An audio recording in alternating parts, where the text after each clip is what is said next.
Hello friends, welcome to my YouTube channel Lucent special में आपका स्वागत है। तो हम लोग जानते हैं कि हम लोग क्या पढ़ रहे हैं। तो लूसेंट की ओरिजिनल लिली वाली बुक को पढ़ रहे हैं, जिसमें हम लोग प्राचीन भारत के बारे में पढ़ रहे हैं। और हम लोग इसमें पढ़ रहे हैं प्राचीन इतिहास के जानने के स्रोत। तो इतिहास के जानने के स्रोत के बारे में हम लोग पढ़ रहे हैं। तो इससे इतिहास के जानने के स्रोत के बारे में जो हम लोग पढ़ रहे हैं, तो आप लोग जानते हैं कि इतिहास जानने के 4 स्रोत हैं। तो आप लोग जानते हैं इतिहास जानने के कौन कौन 4 स्रोत है। एक बार हम लोग रिवाइज कर लेते हैं। पहला जो स्रोत है हम लोग का इतिहास जानने का पहला स्रोत है धर्म ग्रंथ।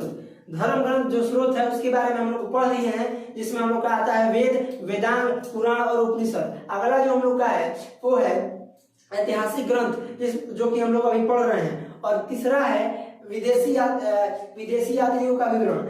तीसरा, उस पर चौथा क्या है, तो पुरातत्व के आधार पर हम लोग प्राचीन इतिहास के बारे में जानने का प्रयास करते हैं। और आगे हम लोग पढ़ेंगे तो इसके बारे में जानेंगे। तो ये 4 प्रकार के स्रोत हो गए, जिसके माध्यम से हम लोग प्राचीन इतिहास को जानने की मतलब हम लोग उसको जानने का प्रयास करते हैं। और बहुत अच्छे तरीके से इस 4 स्रोत से हम लोग प्राचीन इतिहास को जान लेते हैं। तो चलिए, हम लोग क्या पढ़ रहे थे, तो ऐतिहासिक ग्रंथ हम लोग पढ़ रहे थे। क्या पढ़ रहे थे? प्राचीन भारत। प्राचीन भारत में क्या पढ़ रहे थे, तो इतिहास जानने के स्रोत। इतिहास जानने के स्रोत में हम लोग धर्म ग्रंथ को खत्म कर दिए हैं। और आज हम लोग क्या करेंगे, तो ऐतिहासिक ग्रंथ को भी खत्म कर देने वाले हैं इस लेक्चर में। तो चलिए बने रहिए इस वीडियो में। तो देखिए ऐतिहासिक ग्रंथ के बारे में।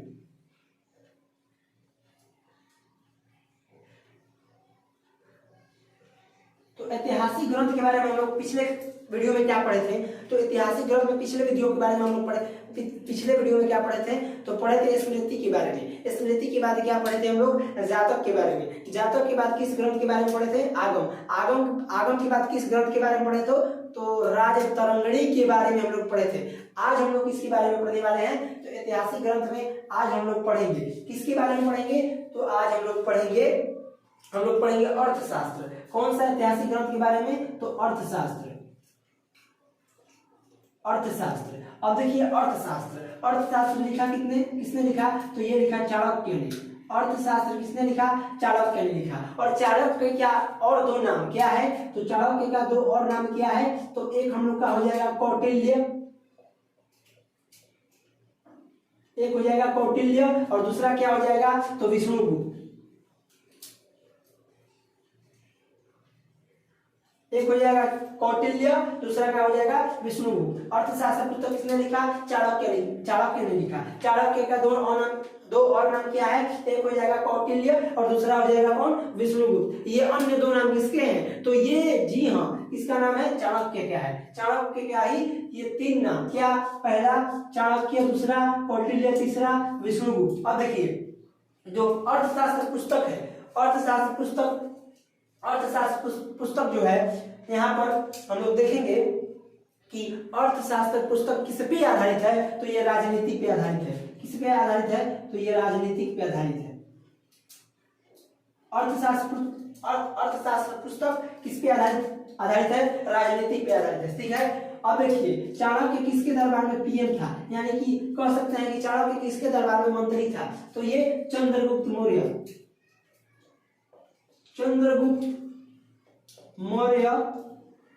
के दरबार में कौन मंत्री था, तो मंत्री थे, यहाँ पर मंत्री थे चाणक्य किसके दरबार में मंत्री था, तो चंद्रगुप्त मौर्य के दरबार में चाणक्य मंत्री था। और चंद्रगुप्त मौर्य के दरबार में वह क्या था, तो उसका सलाहकार भी था। इसीलिए अर्थशास्त्र में किसके बारे में बताया गया, तो अर्थशास्त्र में बताया गया मौर्य वंश के बारे में। मौर्य वंश के बारे में क्यों बताया गया, तो देखिए यहाँ पर आप कहेंगे आप लोग कि अर्थशास्त्र पुस्तक में मौर्य वंश के बारे में क्यों बताया गया, क्योंकि चाणक्य जो थे अर्थशास्त्र के लेखक कौन थे, चाणक्य थे। और चाणक्य जो थे वो चंद्रगुप्त मौर्य के दरबार में मंत्री थे और उसके सलाहकार भी थे। इस प्रकार मौर्य वंश के बारे में बताया गया किस पुस्तक में, अर्थशास्त्र पुस्तक में बताया गया। अब देखेंगे हम लोग कि अर्थशास्त्र पुस्तक की तुलना किस पुस्तक के साथ की जाती है। तो देखिए मैं विश्व में एक पुस्तक लिखी गई जिसने लिखा मैकियावेली ने।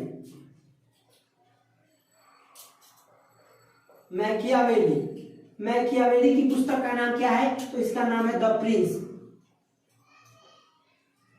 द प्रिंस पुस्तक किसका है? मैकियावेली का। अब देखिए अर्थशास्त्र पुस्तक चाणक्य का है और मैकियावेली का रचित पुस्तक कौन सा है? The Prince.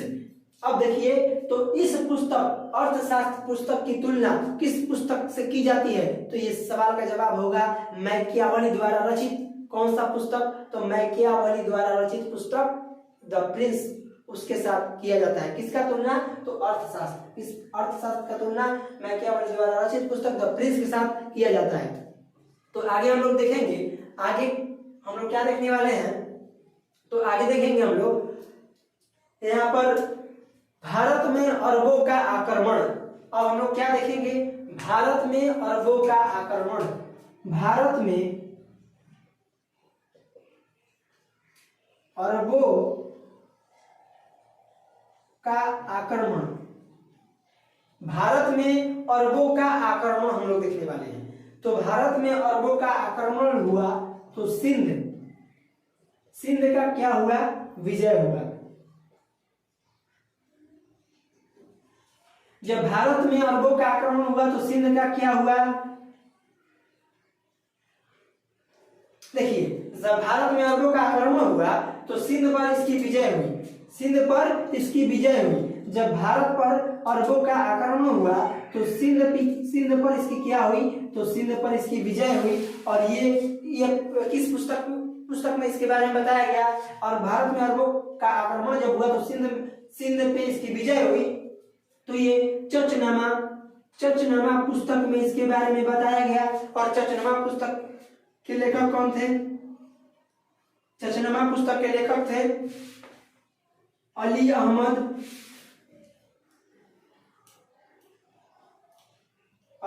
कौन थे? तो चचनामा पुस्तक के लेखक थे। अब देखिए भारत में अरबों का आक्रमण हुआ तो सिंध पर उसका पराजय हुई, सिंध पर उसका विजय हुआ, जीत हुआ। तो इसके बारे में चचनामा पुस्तक में इसके बारे में बताया गया। किसके बारे में? सिंध के विजय के बारे में चचनामा पुस्तक के बारे में बताया गया। और चचनामा पुस्तक का लेखक कौन है? तो ये आप लोग का आंसर हो जाएगा अली अहमद चचनामा पुस्तक का लेखक है। अगला हम लोग का जो क्वेश्चन है संस्कृत व्याकरण का फर्स्ट बुक, संस्कृत व्याकरण की पहली बुक कौन है? तो ये अष्टाध्यायी है। जिसे किसने लिखा? पाणिनि ने। पाणिनि ने लिखा। किसके बारे में ये बताता है? तो ये मौर्य काल के पहले के बारे में बताता है। कौन पुस्तक? तो ये अष्टाध्यायी पुस्तक, अष्टाध्यायी ग्रंथ, ऐतिहासिक ग्रंथ जो है अष्टाध्यायी ग्रंथ लिखा किसने? उसको पाणिनि ने। और ये मौर्य काल के पहले के बारे में इसको बताया जाता है। देखिए क्या है? तो संस्कृत व्याकरण की पहली पुस्तक जिसका नाम है अष्टाध्यायी, जिसका नाम क्या है? अष्टाध्यायी। इसे लिखा किसने? इसे लिखा किसने? इसे लिखा किसने? तो इसे लिखा पाणिनि ने। इसे किसने लिखा? पाणिनि ने। संस्कृत व्याकरण की पहली पुस्तक अष्टाध्यायी को किसने लिखा? पाणिनि ने। ये किसके बारे में बताता है? किसके बारे में बताता है? तो ये किसके बारे में बताता है? किसके बारे में बताता है? तो यह बताता है मौर्य काल के पहले के बारे में।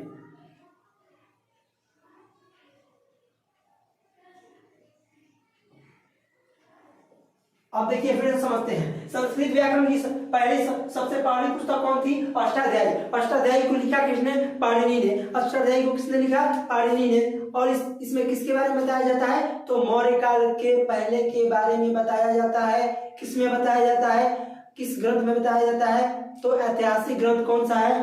अष्टाध्यायी, जिसे लिखा किसने? पाणिनि ने। इस मौर्य काल के पहले के बारे में बताया जाता है अष्टाध्यायी में। अब देखिए एक जो हम लोग का जो ऐतिहासिक ग्रंथ में जो हम लोग पढ़ रहे हैं इसमें क्या लास्ट हम लोग ग्रंथ पढ़ेंगे गार्गी संहिता। क्या पढ़ेंगे? गार्गी संहिता पढ़ेंगे, जिसे लिखा किसने? कात्यायन ने। किसने लिखा? कात्यायन ने लिखा। तो चलिए इसको हम लोग देखते हैं कौन सा हो जाएगा एक पुस्तक? गार्गी संहिता। गार्गी संहिता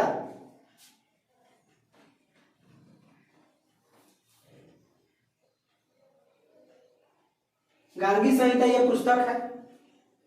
इसे लिखा किसने? तो इसे लिखा, इसके लेखक हैं। कौन लेखक है भैया? तो इसका लेखक हो जाएगा कात्यायन। कात्यायन भैया लिखे किसको? गार्गी संहिता को। गार्गी संहिता को लिखा किसने? कात्यायन ने। यह किसके बारे में बताता है? गार्गी संहिता जो हम लोग का ऐतिहासिक ग्रंथ है गार्गी संहिता, ये किसके बारे में बताता है? तो यवनों ने जब भारत पर आक्रमण किया, यवनों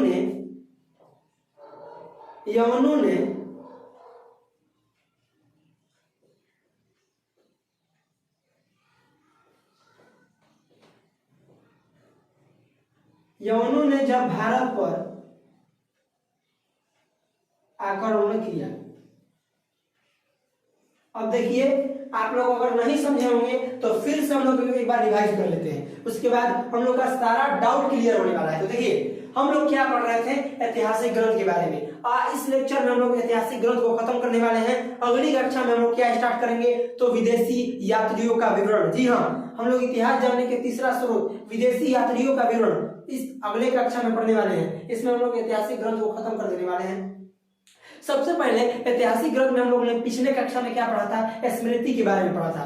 दूसरे नंबर में किस ऐतिहासिक ग्रंथ के बारे में पढ़ा था? तो जातक के बारे में। तीसरे नंबर पे आगम के बारे में। चौथे नंबर में हम लोग पढ़े थे, उसका क्या नाम है? तो उसका नाम है राजतरंगिणी के बारे में। और पांचवें नंबर पे ऐतिहासिक ग्रंथ हम लोग क्या पढ़े? तो आप लोग देख सकते हैं, अर्थशास्त्र पुस्तक किसकी लिखी हुई है? चाणक्य की।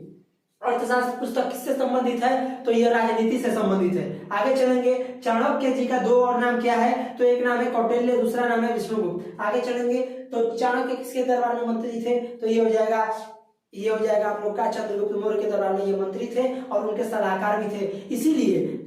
इसीलिए चाणक्य ने अपने अर्थशास्त्र पुस्तक में किसके बारे में बताया है? तो ये मौर्य वंश के बारे में बताया है। देख सकते हैं आप लोग, मौर्य वंश के बारे में बताया है। आगे हम लोग चलते हैं तो ये क्वेश्चन बहुत प्रसिद्ध है कि अर्थशास्त्र, या ये भी कह सकते हैं कि मैकियावेली द्वारा रचित, यह विश्व पुस्तक है, मैकियावेली द्वारा रचित पुस्तक द प्रिंस की तुलना किस पुस्तक के साथ की जाती है? तो ये पुस्तक हो जाएगा अर्थशास्त्र। आगे अगर हम लोग चलेंगे तो देखेंगे कि भारत में अरबों का आक्रमण हुआ, तो इससे भारत में जब अरबों का आक्रमण हुआ तो सिंध पर इसका विजय हुआ। किसका विजय हुआ? अरबों का सिंध पर विजय हुआ। तो विजय होने के बाद इसे किस पुस्तक में बताया गया? चचनामा पुस्तक में। इसके लेखक कौन है? तो इसके लेखक है अली अहमद। आगे अगर हम लोग चलेंगे तो देखेंगे कि संस्कृत व्याकरण की पहली पुस्तक कौन सी है? अष्टाध्यायी। तो ये देखिए, ये भी एक हम लोग का क्या हो जाएगा? ऐतिहासिक ग्रंथ। कौन सा? अष्टाध्यायी। और यहाँ पर अर्थशास्त्र भी हम लोग का क्या हो जाएगा? ऐतिहासिक ग्रंथ। उसके बाद आगे चलेंगे हम लोग तो यहाँ पर चर्चनामा जो हम लोग को बताता है भारत में अरबों का आक्रमण, तो ये भी हो जाएगा हम लोग का ऐतिहासिक ग्रंथ। आगे चलेंगे गार्गी संहिता भी हम लोग का क्या हो जाएगा? तो ये हो जाएगा एक हम लोग का ऐतिहासिक ग्रंथ। तो हम लोगों ने क्या पढ़ा? गार्गी संहिता में क्या पढ़ा? और ये देखिए, पहले हम लोग देखे संस्कृत व्याकरण की सबसे पहली पुस्तक अष्टाध्यायी है, जिसे लिखा पाणिनि ने। और इसमें किसके बारे में बताया गया है? तो मौर्य काल के पहले के बारे में, पूर्व के बारे में, मौर्य काल के पहले के बारे में बताया गया अष्टाध्यायी में। और यहाँ पर देखिए हम लोग गार्गी संहिता ऐतिहासिक ग्रंथ में किसके बारे में बताया गया? तो यह बताया गया, यवनों ने जब भारत पर आक्रमण किया तो यह किस पुस्तक में बताई गई? तो ये बताई गई गार्गी संहिता में बताई गई। और आगे देखेंगे हम लोग तो गार्गी संहिता का जो लेखक है वो कात्यायन है। कौन सा है? कात्यायन है गार्गी संहिता के लेखक। गार्गी संहिता के लेखक कौन है? कात्यायन। और एक और जो क्वेश्चन है, ये जो गार्गी संहिता है जो ज्योतिष ग्रंथ है, एक ज्योतिष ग्रंथ है। अगर क्वेश्चन ये भी पूछ दिया जाए कि गार्गी संहिता कौन सा एक पुस्तक है, तो ये ज्योतिष ग्रंथ है। कौन सा ग्रंथ है? ज्योतिष ग्रंथ है। तो इस प्रकार हम लोगों ने ऐतिहासिक ग्रंथ को इस कक्षा में समाप्त कर दिया है। अगले कक्षा में हम लोग पढ़ेंगे इतिहास जानने के तीसरा स्रोत क्या है? विदेशी यात्रियों का विवरण। उसके बाद हम लोग पढ़ेंगे, खत्म करने के बाद अगला चौथा स्रोत क्या है? तो पुरातत्व के आधार पर वो पढ़ेंगे। उसके बाद हम लोग का इतिहास जानने के स्रोत जो हैं वो समाप्त हो जाएंगे और हम लोग बढ़ेंगे अगले उड़ान की ओर। तब तक के लिए मिलेंगे हम लोग नेक्स्ट वीडियो।